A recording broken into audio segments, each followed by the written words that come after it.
Salutations, Queen of Shade here. Just sharing more of my Pride experience with you. It's not necessarily about just this month, it's about my life. Because I've been a Pride member, card-carrying Pride member all of my life.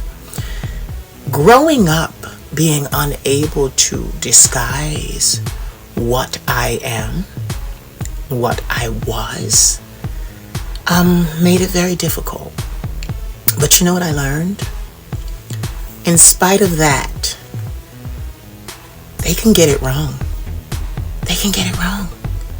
Just because you look at me and you think you know what I want, you think you know how I am, you're sadly mistaken. What am I saying? Like I've been saying, each member of the Pride community is an individual and should be treated as such. No two Pride members of the community are the same. We may have similarities, but baby, we also have differences. And that's what we need to respect about each other. Because see, a lot of the disrespect in the Pride community doesn't always come from the heterosexual community. It comes from within. Yeah, you knew I was going to talk about this. It comes from within. I don't like when we encounter, I'm just going to comb my hair. I don't like when we encounter fellow gays that are or suffer from low self-esteem. Low self-esteem, first of all, is a nasty, nasty thing because it will force you to think the entire world is against you, when in all actuality, the world is not. They just haven't seen you before. So you've got to lay down some ground rules. And that's what I do. When I enter spaces, I lay down ground rules. This is what's going on. Or my security does. This is what's going on. This is what's going on. This is what she's going to do. And even outside of this, I'm still the Queen of Shade. It's still referred to as she. You can call me she or he. But what I'm saying is, you really can't look at a person and determine what they're into. Which is why dating is needed. Which is why conversation is needed. We need to be actively talking to each other. The community, I've seen them get so upset when two feminine men get together, like, oh, this is not supposed to be. They're both bottoms. It's like, how do you know? You don't know what goes on in their bedroom. They could be bringing in a top as a third. You don't know. That's their business. I find that everybody is trying to see if you have it just a little bit easier than they do. And that's the problem. It's not easy for any of us. But some of us have the courage to stand up tall and face the world as we are. And for that courage, we are rewarded. I have been feminine all my life. I've been a soprano all my life. And now I have one of the most recognizable song voices in the world. In the world. The thing that people bullied me about as a child. Why do you sound like that? You sound like a girl. I heard all of that. Being beaten on, being punched, being all that stuff. And now I make my living using the thing that everybody, quote unquote, hated about me.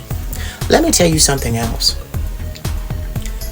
Parents have to train their children to be more tolerant and accepting as well. I remember I was at the barbershop. The barbershop. Now, I cut my hair. I have since 2007. But my grandmother was getting her hair done. As you can see, I keep messing with mine now. But she was getting her hair cut.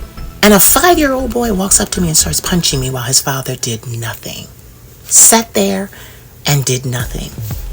But you see, I'm more mature than most. The barber started cursing. He was like, oh no, this can't happen, da da da da.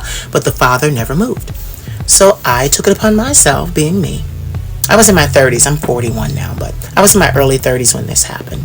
I took it upon myself to sit that little boy down and educate him on the fact that I didn't choose my voice and all those things, and that the people were different. I was doing his father's job. And do you know what that little boy said to me when I was getting ready to leave? Thank you for the lesson. I really do like your voice. It's different. We have to do our job. We have to educate. This is why Pride Month is important. We have to educate. There are so many horror stories that you are not going to hear during this Pride Month. You're not going to hear about the young men being taken advantage of just because they have nowhere to live, and to sleep on somebody's couch they have to be somebody's toy. And you're not going to hear that.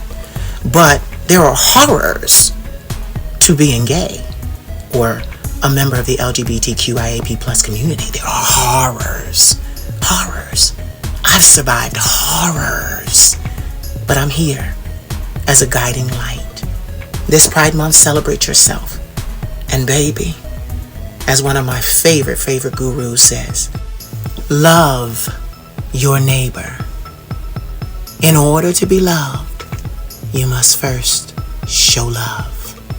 Show love and receive the love you've been waiting for, wanting, and looking for yourself. But you have to do the work first. You have to love unconditionally. This world knows the Queen of Shade. They know how I operate. I will move to help you. I always will. Not give you all my money, but I will move to give you information that will change your life. But baby, if you want to be something in this world, you've got to be it first. If you're looking for something, you need to be what you're looking for, so that when you find it, it's a mirror effect and it fits together like a puzzle piece. Make sure that you follow the Queen of Shade on all social media platforms. Stay up to date with social media posts, podcast episodes, merchandise drops, and mentoring specials. Serious booking inquiries, use the email provided.